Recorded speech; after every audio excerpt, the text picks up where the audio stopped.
नमस्कार बंधुरा आशा करছি আপনারা সকলে খুব ভালো আছেন।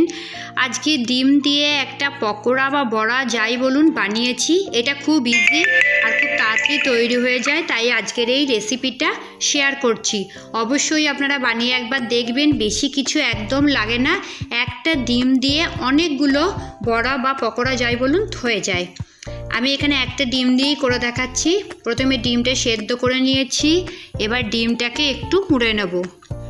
আর এখানে পেঁয়াজ নিয়েছি, পেঁয়াজটাকেও কুচি করে নিয়েছি।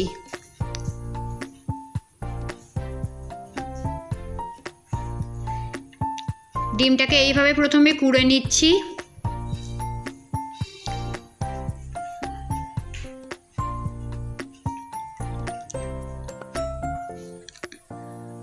ডিমটা কোড়া হয়ে গেছে, এবার এইটার মধ্যে আস্তে আস্তে সব কিছু মিশিয়ে নেব।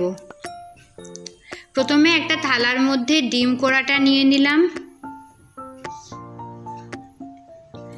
এটার মধ্যে দিয়ে দিচ্ছি খানিকটা পেঁয়াজ কুচি। পেঁয়াজটা আমরা যেরকম খাবো সেরকম আন্দাজ অনুযায়ী দেবো।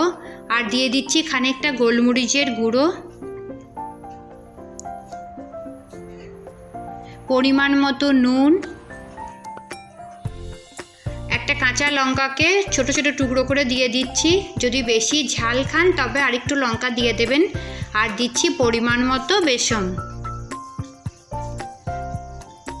এবার এটার মধ্যে সামান্য একটু জল দিচ্ছি, দিয়ে ভালো করে মেখে নিচ্ছি। জলটা নিজেদের আন্দাজ মতো দেব, মাখতে যতটা লাগে ততটাই দেবো। এটা আমার মাখা হয়ে গেছে, এবার তেলটা গরম করতে দেবো।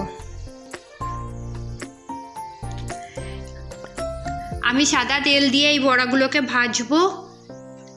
একটু তেল দিয়ে দিলাম, এবার তেলটাকে গরম করতে দিচ্ছি।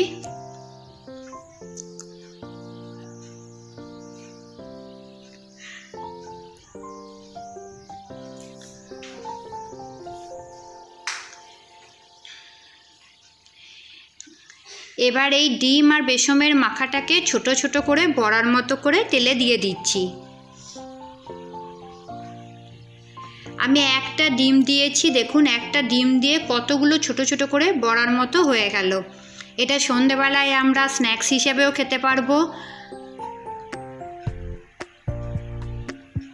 চায়ের সাথে খেতে খুব ভালো লাগবে। শুধু একটু বেশি করে ঝাল খেলে আর একটু লঙ্কা কুচি দিয়ে দেবেন।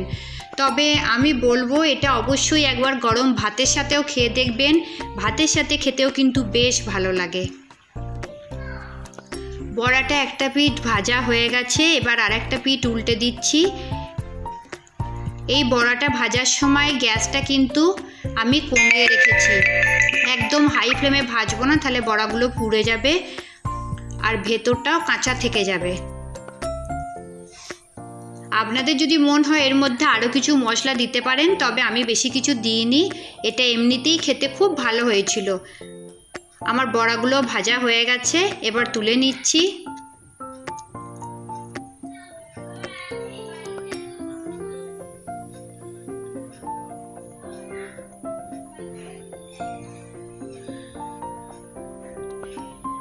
বড়াগুলো আমি সবগুলোই থালার মধ্যে তুলে নিয়েছি।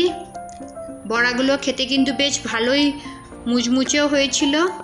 এবার একে একটু প্লেটের মধ্যে সাজিয়ে নিচ্ছি। কত কম সময় আর কত কম জিনিস দিয়ে কতগুলো বড়া তৈরি হয়ে গেল দেখুন। হঠাৎ করে বাড়িতে লোকজন এলো বা নিজেদেরই খেতে মন হলো বা সন্ধেবেলায় আমাদের কিছু খেতে মন হয়েই থাকে, তখন আমরা এই বড়াগুলো ভেজে আরামসে খেতে পারি। তবে ওই যে বললাম, একবার অবশ্যই গরম ভাতের সাথেও এটা খেয়ে দেখবেন, খুব ভালো লাগবে। আমি এটার সাথে একটা সিদ্ধ ডিমকে কেটে দিয়ে দিলাম, এর সাথে একটু টমেটো সস আর একটা কাঁচা লঙ্কা দিয়ে দিলাম। বাস আমার একদম বড়াগুলো কমপ্লিট হয়ে গেছে। আমার এই ইজি রেসিপিটা যদি ভালো লাগে আমার ভিডিওটাকে লাইক কমেন্ট শেয়ার করবেন, আর আমার চ্যানেলটা সাবস্ক্রাইব করে প্লিজ প্লিজ আমার চ্যানেলের পাশে থাকবেন। সবাই খুব ভালো থাকবেন, সুস্থ থাকবেন। আবার দেখা হবে আরেকটা ভিডিওতে।